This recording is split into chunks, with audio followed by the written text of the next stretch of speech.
My name is Chris Cooper, and this is the state of the fitness industry.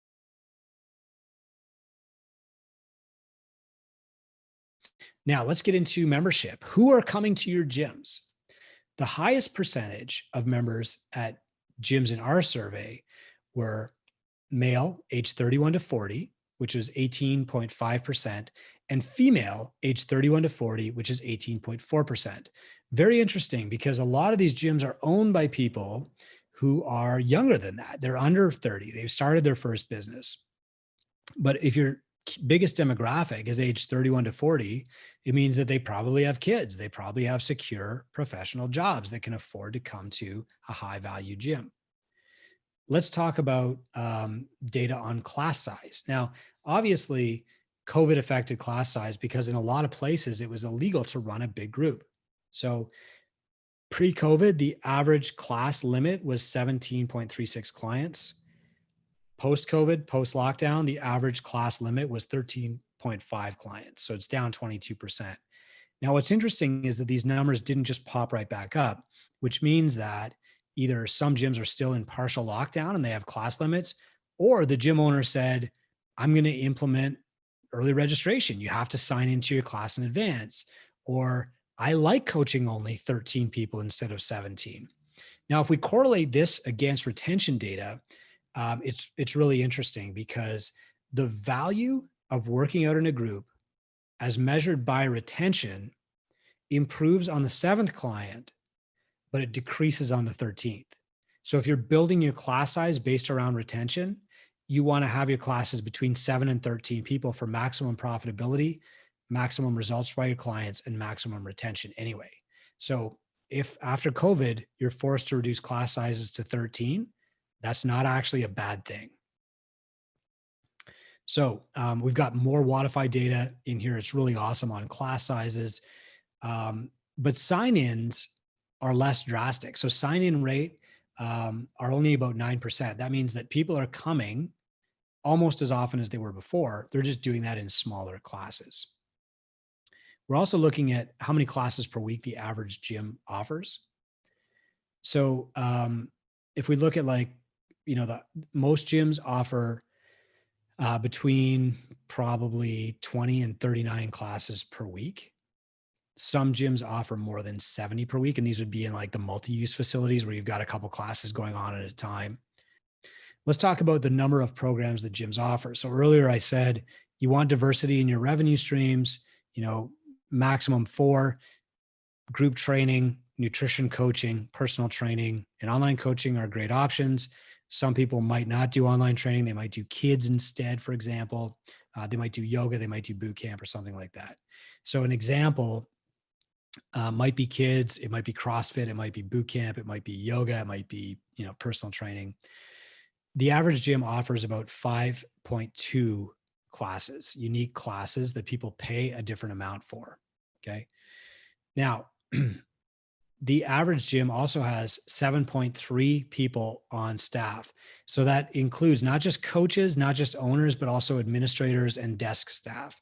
So for example, at my gym, my wife and I both have logins to our gym management software. So we would classify as people who work there. The average leg was 755 days, so about 2 years. However, that figure was calculated using length of engagement for current athletes and is therefore selecting athletes who've been around longer. So the average from data set that we've pulled over the years is more like 7 months from all gyms. Two Brain gyms are higher, around 12 months. We think that if a gym can get to 14 months length of engagement, then they'll have a much easier time. They'll spend way less on marketing. They'll have to get fewer leads, fewer no sweat intros, fewer signups every single month because they just don't need to replace people as often. So we want to talk about a little bit more about retention and value of a client, arm and leg. Okay. So when Wodify did a separate analysis of leg scores just in their data set, they found that 50% of all athletes who sign up leave within 3 months. That's horrifying for a couple reasons. most of all, you're not changing their life in 3 months. It's not long enough. Secondarily, you cannot run a profitable business if your clients are leaving after 3 months, because you're going to have to spend all of your time getting new clients. That's marketing, that's selling, that's advertising, instead of working with the clients who are still in your business. For example, imagine the difference if you had to get 5 new clients a month versus 10 new clients a month. To get those 10 clients a month, if you close even 80% of your no sweat intro consultations, that means you have to interview 7 versus 14 clients every month. Okay. So that's like one client every week, or every 5 days versus one client every 2 days. Think about how hard it is to get one person doing a consultation with you every second day. That's why retention is so important. If you don't have good retention, then you're going to be stuck on this marketing flywheel forever. Retention is traction. The reason that most gyms can't grow beyond 50, 70, or 100 clients, it's not usually their marketing. It's that they can't keep the clients that they get. Every time you lose a client, you lose their spouse, their kids, and their coworkers too. And the faster you lose clients, the less likely they are to come back. So what's extra interesting and really compounds this is that the first clients that you get are very warm leads. They have an attachment to you. They're attracted to your business. They're early adopters. They are not going to quibble about price. They're likely to stay long. But as you churn through your local market, the leads that you get are colder and colder. And so you get into this downward spiral of market to somebody and they leave sooner. So you have to market more and they leave even sooner. And you have to market even more and you get less qualified leads and fewer sign up and they also leave sooner. It's really critical that you keep your first and best clients for longer. With a high turnover rate, gym owners have to spend all their time marketing to replace the clients that they lose.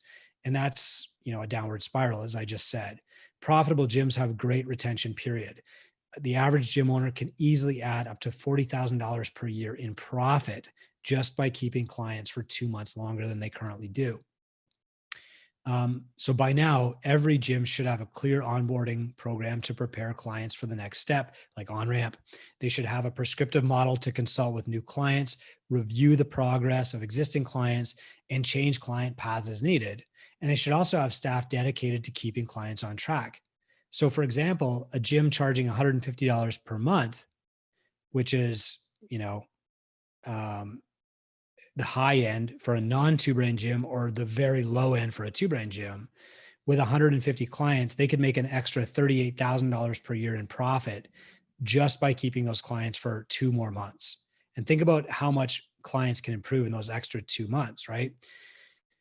So we want to talk about ARM because this is also super important. The other reason the gyms are on these marketing flywheels is that they think they need 300 clients, and they think they need 300 clients because they're not charging their clients enough money.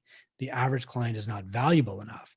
So you need more clients. That drives your retention down because you can't keep track of them all. You can't keep their goals. You can't keep them engaged. You can't have a one-on-one conversation with 300 clients, which means you have a higher marketing spend, which means you have more sales process, which means you have to dedicate more of your time to marketing and selling, which means you have to hire more staff to service all these clients.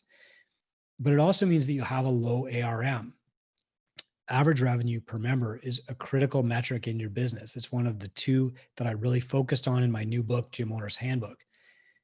What's really important here, if you wanted to make a model for success in a micro gym, a great way to start would be to say 150 clients, paying at least $200 per month, and staying for at least a year. Start with that. Build your systems around that.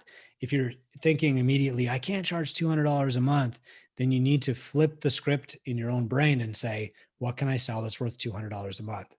I'm spending a lot of time beating this dead horse because 77.7% of these gyms in our survey of over 6,000 gyms have an ARM between $50 and $150. If the average client is paying you $100 a month for coaching, you're not going to make it. You just cannot beat the algorithm at $100 a month. Even $150 a month is really tricky because that probably means that you're selling like an unlimited pass to most people You're not selling a higher value service like personal training. You're going to have higher churn. You're going to have very full class sizes. You're going to need more coaches. Your profitability is going to shrink. Over 150 and at the 200 mark is where that pivot changes. Your business tips. You've got fewer clients, fewer people in class. You've got better retention. You also need less space. You also need less coaches. You're also making more per client. So you can focus on keeping them around longer and give them more personal attention instead of worrying about advertising and marketing as much. Let's talk about overall revenue. According to Wodify, the average revenue for a gym in the third quarter of 2020 was down about 15% from the previous year. The average gym lost 39% of its revenue from January to April. Now, this is actually a reason to be glad and optimistic because the big chains, the global gyms like Lifetime and 24 Hour, I mean, these guys went to zero revenue. Even a lot of franchises of micro gyms, they've got 150 to 300 clients at Orange Theory. A lot of these franchisees went to zero revenue for multiple months while the franchisor tried to figure it out. So keeping 61% of your revenue as a micro gym is actually a huge win. And it creates a new blue ocean of opportunity when these gyms reopen, because a lot of these big chains are not going to recover. Incite Tax provided us with a ton of great data this year. 68% of gyms were able to secure a PPP loan. That really helped micro gyms keep open. But this also helped them stay profitable because now they're running leaner. They have less staff. Maybe they got a rent abatement. Maybe they got a break on paying back some of their loans. The gyms who kept selling memberships, personal training, nutrition coaching, or anything else online maintained their profitability or recovered it really quickly after they reopened. The dark side is that the bottom 30% of gyms reported losing an average of $1,753 per month. Now, if you were running a big chain gym, losing $2,000 a month is a laugh. That's a win. But if you're running a micro gym that feeds you and your family, losing $2,000 a month means that you probably can't hold out for very long.